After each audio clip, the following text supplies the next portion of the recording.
Ang San Miguel guard na si Chris Rosales ay mukhang ilalagay na sa trading block nitong si Coach Leo Austria at ang kukunin daw nilang kapalit nito kung hindi si Fran Yu ng Titan Ultra ay baka naman daw Tyler Tio ng Phoenix Fuel Masters. Mukhang maraming mga movements daw na gagawin ngayon itong Phoenix dito sa pagre-revamp ng lineup nila. At ito na nga yung nakikita natin. Kung ikaw naman San Miguel, malaking bagay yung pagkuha mo dito kay Tyler Tio kumpara kay Chris Rosales na 36 na rin si Rosales. At itong si Tyler Tio nasa prime pa nung kanyang karera. Kaya sa tingin ko ito magiging magandang move talaga ng San Miguel kung sakasakali. Ngayon, alam din natin na itong San Miguel meron pa yung mga ibang gagawin na mga pagbabago dito sa roster nila. Pero yung pag-acquire muna kay Chris Rosales, mukhang ito yung sabihin natin tatapusin ng management.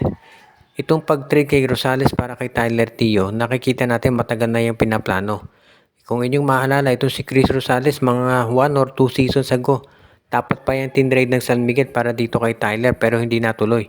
Pero ngayon daw mukhang hindi na talaga mapipigilan. As it is, alam natin na itong si Tyler Tio, yung laro niya na pwede dito talaga sa San Miguel. Dahil more of a playmaker yan, hindi niya kinakailangan umiscore ng 20 puntos dito para sa San Miguel dahil marami ng scorers dyan. So magpo-focus na lang to si Tyler Tio sa pagdidistribute ng bola dito sa kanyang mga teammates.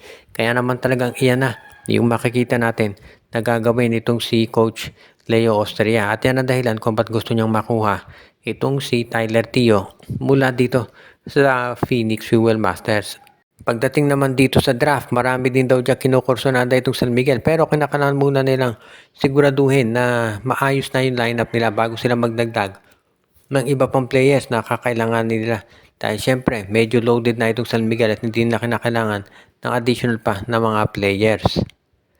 At ang isa pang balita ngayon na ito raw TNT Tropang 5G at ang Meralco Balls ay nakikipagdiskusyon na dito naman sa koponan ng Converge Fiber Access para sa isang posibleng trade. Pareho daw interesado ang TNT at ang Meralco dito kay Alex Stockton. Kung hindi man daw available si Stockton, baka daw si Archie Concepcion. Most likely, kung sino man dyan yung mapili, mag-aagawan itong Meralco at TNT. Most likely, baka ito si Stockton ang gawing available ng Converge kaysa dito kay Concepcion, no? Pero kung sakasakali nga, ang tanong sinong mananaig, TNT or Meralco? Depende yan kung sino yung offer nilang kapalit. Kasi itong Converge Fiber Access, independent team yan. So hindi po pwede yung mga low ball na offer na ginagawa ng TNT dito sa Blackwater. So kung sakasakali, sino ba ang po pwede? Kung si Alex Stockton yan, baka kinakailangan si Reynang Batak ang ibigay na kapalit ng TNT plus sasamahan ng isang second round pick. Kung ang Meralco, ganun din. Kinakailangan high caliber player ang i-offer nilang kapalit para dito kay Stockton. Di nga ako magugulat kung si CJ Cancino i-offer nila eh. Ngayon, kung ano man yung sitwasyon dyan, kinakailangan siguraduhin ng MVP group na mapapalakas yung mga roster nila. Dahil syempre sunod-sunod na talo sa finals nitong TNT at ang Meralco nga hindi makaabot ng finals. Alam natin na ang TNT malakas pag nandiyan si RHJ.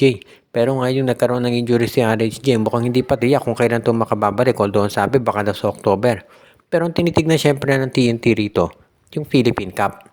Kinakailangan syempre sa Philippine Cup, malakas din yung kanilang lineup. Kaya nga mukhang itong TNT ang plano ngayon, kung sakasakali, no? Sabi ko, kailangan kumuha sila ng mga local players na magbibigay lakas din dito sa kanilang lineup naman. Kaya nga mukhang ito talaga yung kanilang plano ngayon, ang magdagdag ng iba pa na mga matitindi na mga players sa kanilang lineup.